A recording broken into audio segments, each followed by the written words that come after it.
Today on Treasure Hunting America, we'll meet treasure hunting legend Bob Lavoy, whose discoveries are in museums all around the Northeast, including the Smithsonian.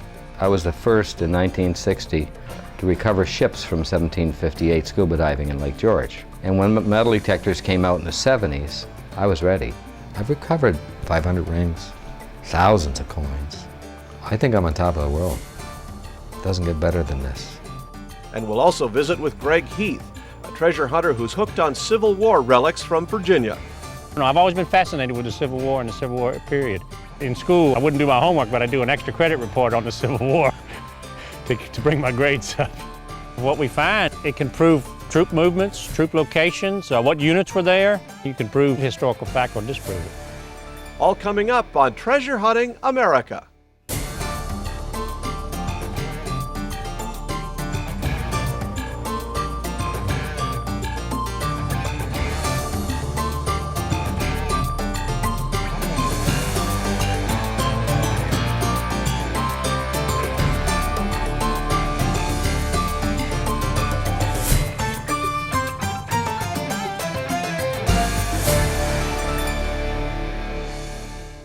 Hello and welcome to another episode of Treasure Hunting America. I'm your host, Mark Hendricks. For the next half hour, we'll have some amazing stories of everyday treasure hunters across the country. Bob Lavoy started treasure hunting as a teenager by scuba diving in Lake George, New York. While searching the bottom of the lake, he was the first to discover artifacts from the French and Indian War. I got started in metal detecting really back in 1960 when I discovered history. I was the first in 1960 to recover ships from 1758 scuba diving in Lake George. I didn't even have a boat, but I scuba dived. I had an underwater trail I followed. I could stretch my tanks to an hour and a half to 2 hours. I discovered first a grappling hook, then the boats, then mortar shells, gun parts, just about everything you can imagine. Matter of fact, one of the mortar barges that I found still had the fuses from 1758 in the mortar shells. So to see that for the first time and recognize that you're the first person on the site, that's pretty outstanding. And each day, making recoveries, I would bring them over to the museum, and I really got a background in history. And when metal detectors came out in the 70s, I was ready. I mean, I knew early American history, I knew where they encamped. I had a background that was pretty solid. As a matter of fact, much of my stuff that I recovered in the 60s are in major museums today. Lake George, during the Revolution and French and Indian War, was our northern frontier. This area, history-wise, it's the best in the country as far as I'm concerned. I mean, you can go to any area, and you're going to find something. The area we're coming up on now is where I first found 17 ships from 1758. These were part of the Abercrombie expedition going to Ticonderoga.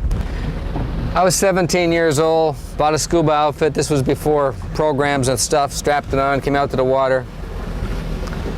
Didn't have enough money to buy a boat, so I had what we call an underwater trail extending from Ushers, and I got really good at extending my time with my air supply. I could get an hour and a half, 2 hours on a single tank of air.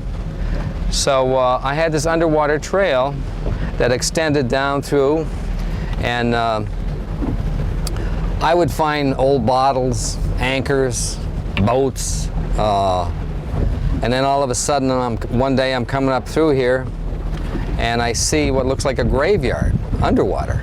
Piles of rocks. Then I find an anchor, a grappling hook, and closer investigation, there's a bow and stern with each of these boats.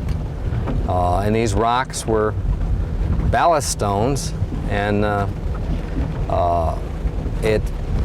this group was intentionally sunk, whereas my mortar vessel, which was over here more, you could see was totally overloaded. And it had to have, I mean, that was obviously an accidental sinking. It was the first recovery of ships from the 1700s in Lake George. And interestingly, back then, nobody knew who owned the bottom of Lake George. And the state of New York, with this recovery, established themselves as owner of the bottom of the lake. Fortunately, all the stuff I recovered were kind of before. For more than 40 years, Bob has continued to treasure hunt the upper New York State area because of its rich history and prize artifacts. We've got great French and Indian War history. We got great Revolutionary War history. You had Indians in this country. I mean, you had, the 7 great nations here. I mean, you had the Mohawks, which were one of the fiercest tribes all along the Mohawk River. You can go to almost any intersection with a major body of water. You will have had an encampment area of Native American Indians on that piece of land. Anytime that you're metal detecting on sites like this, you're going to find things linked to the Indians. You're going to find belt axes, trade items. There's so much in the ground that you find something else.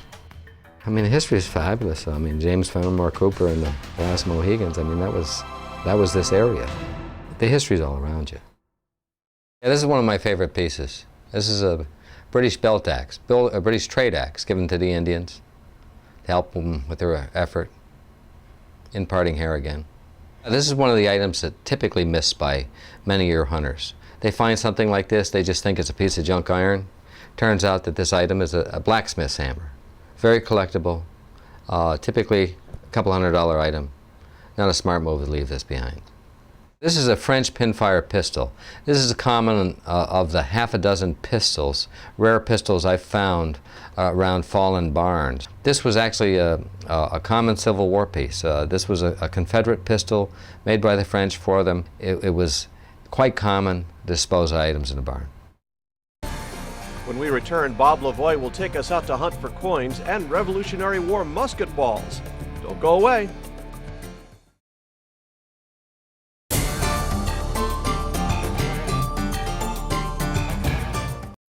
In 1960, I was the first to recover ships in this lake from the 1700s scuba diving. This is Lake George, the premier lake in the country. I retired in '96 to come back to treasure hunting full time. The house behind me, you could say, treasure built, and we're here every weekend. I do this because I love it.